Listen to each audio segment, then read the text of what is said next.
یہ تو خان صاحب کا شکریہ ادا کرے، اس نے قوم کو روکا ہوا ہے. اگر وہ ہمیں اجازت دے، خدا کی قسم ان کو نہیں چھوڑنے والا. عمران خان کو ہاتھ بھی لگایا تو میں تمہاری نسل کو بھی معاف نہیں کروں گا. آپ چپکے سے وار کیا نا، چپکے سے وار نہیں کرو. اگر مرد کا بچاؤ تو سامنے آ جاؤ، سامنے ذرا زور سے بولو، اور زور سے بولو، بدماش بھی دیں گے. السلام علیکم، میں ہوں حسنین، آپ دیکھ رہے ہیں نیا پاکستان. اس وقت میں بنی گالہ میں موجود ہوں. ڈاکٹر شہباز گل کی گرفتاری کے بعد یہاں کارکنان کی ایک بہت بڑی تعداد ڈنڈے لے کے پہنچ گئی ہے، جو عمران خان کی حفاظت کے لیے پہنچی ہے. ان سے بات کرتے ہیں، پوچھتے ہیں کیا وجہ آنے کی. جی السلام علیکم. جی حسنین بھائی، ڈنڈے پکڑ کر یہاں کارکنان کی بہت بڑی تعداد پہنچ گئی ہے ڈاکٹر شہباز گل کی گرفتاری کے بعد، کیا وجہ آنے کی؟ یہ حکومت اس دن ہم نے کہا تھا یہ اوچو ہتھکنڈوں پر اتر آئی ہے. اب پہل انہوں نے کی ہے، جو بکتیں گے اب یہ بکتیں گے. یہ تو خان صاحب کا شکریہ ادا کرے، اس نے قوم کو روکا ہوا ہے. اگر وہ ہمیں اجازت دے، خدا کی قسم ان کو نہیں چھوڑنے والے. تو پھر سے تلوار ہو جائے گی. ان کو 3 مہینے کے لیے آئے ہیں، اب ان سے کچھ کنٹرول نہیں ہو رہا. امریکہ کے کندھوں پر آئے ہیں، یہ بدماشی کر رہے ہیں. 22 کروڑ عوام ایک طرف ہے اور یہ دوسری طرف ہے. رانا ثناء اللہ، میں تمہیں کہتا ہوں کی بچے، میرا نام عامر اقبال ہے، خدا کی قسم میں تمہاری ہڈیاں پسے کر دوں گا. تم تو پولیس کے پیچھے چھپتے ہو، ہم سول لوگ ہیں، کوئی پولیس نہیں ہے. حرامی، اگر تم نے عمران خان کو ہاتھ بھی لگایا تو میں تمہاری نسل کو بھی معاف نہیں کروں گا. تم تو رانا ثناء اللہ خان کو کہ ابھی بھی کچھ نہیں بگڑا. ابھی لوگ پہنچیں گے، ہم نے کال دیے ادھر. پھر یہ گلا نہیں کریں گے کہ پی ٹی آئی کے لوگ گنڈے یہ ہیں.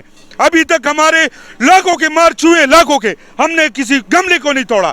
لیکن اگر یہ آئیں گے حسنین بھائی، یہاں فیصل جوید صاحب بھی پہنچے ہیں، ان سے بھی بات کرتے ہیں، پوچھتے ہیں کیا کہتے ہیں اس بارے میں.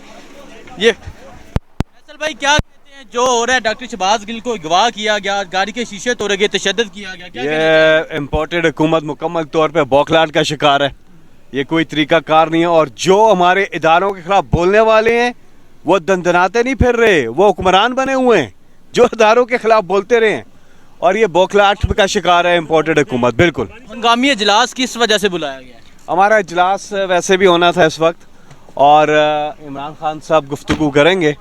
ابھی اجلاس شروع ہونے والا ہے. میں آپ کو واپسی پر آ کے زیادہ اپڈیٹ کر سکتا ہوں. مجھے یہ بتائیں، یہ اس کے پیچھے کون ہے جو تشدد کیا گیا، جس طرح مارا گیا، ان کے اسسٹنٹ کے جس طرح کپڑے پھاڑے گئے، شیشے توڑے گئے؟ یہ بھی جائزہ لے رہے ہیں، چیزیں سامنے آ جائیں گی. لیکن سیدھی آپ کو نظر آ رہا ہے کہ یہ امپورٹڈ حکومت جو نون لیگ والے ہیں، یہ کس قدر بوکھلاہٹ کا شکار ہیں کہ اس قسم کی حرکتوں پر ہی اتر آئے ہیں. ٹھیک ہے جی. فیصل جوید صاحب میرے ساتھ موجود تھے. آگے عاظم خان صاحب ہیں، ان سے بھی بات کرتے ہیں، ان سے بھی پوچھتے ہیں کہ وہ کیا کہتے ہیں. اور دوسری طرف آپ دیکھیں کہ پاکستان تحریک انصاف کے کارکنان کی ایک بہت بڑی تعداد یہاں ڈنڈے لے کے پہنچ گئی ہے بنی گالہ کی مین انٹرنس پر.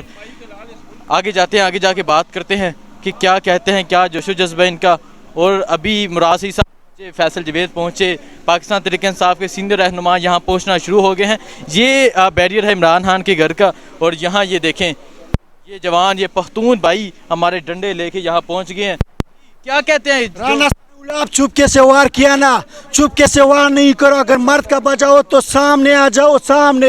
آپ نے تو معمولی شہباز گل کو گرفتار کیا. خدا کی قسم ہوگا اگر خان کی روڈ پہ آ گیا نا تو یہاں سے زندہ نہیں جائے گا، مردہ جائے گا، مردہ. ہم یہاں دیکھیں کتنا غصہ ہے یہاں پاکستان تحریک انصاف کے کارکنان کو، اور کتنی بڑی تعداد میں پہنچ گئے ہیں. یہ دیکھیں، یہ پاکستان تحریک انصاف کے کارکنان ہیں. سر کیا کہنا چاہتے ہیں؟ ڈنڈے ہاتھ میں لیے آپ باہر نکل آئے ہیں. جی بس اسی دن کا ہمیں انتظار رہتا ہے. ہم یہاں کیمپ میں ہوتے ہیں تو ہمیں اسی دن کا انتظار ہوتا ہے کہ کبھی یہ کوئی غلط حرکت کرے اور ان کو ہم مزہ چکائیں کہ پاکستانی عوام کس طرح جاگ چکی ہے. اگر یہ اچھے طریقے سے بات کرتے ہیں، ہم نے ہمیشہ اچھی طریقے سے بات کی ہے. ہمارے خان صاحب، ہمیں یہی کانفیڈنس ہے کہ خان صاحب نے ہمیشہ ان کے ساتھ قانون کے دائرے میں ڈیل کیا ہے. لیکن اگر یہ قانون کے دائرے توڑیں گے تو پھر ہم ان کو برداشت نہیں کر سکیں گے کسی بھی صورت. تو ہم یہاں کھڑے ہیں اور انشاءاللہ یہ ہماری آزمائش ہے، اور انشاءاللہ ہم ثابت کریں گے کہ ہم اس آزمائش میں پاس. کیا سمجھ رہے ہیں یہاں جو شہباز گل پہ تشدد کیا گیا، شیشے توڑے گئے، مارا گیا، گرفتار کیا گیا، کیوں کر رہے ہیں یہ؟ سر یہ ان کا ڈر ہے، یہ ان کا خوف ہے. وہ خوف جو ان کو آگے اپنے مختلف قسم کے جو ان کے کیسز کھلنے ہیں، جو ان کے واردات انہوں نے کیے ہیں، اس میں ان کی موت ان کو نظر آ رہی ہے.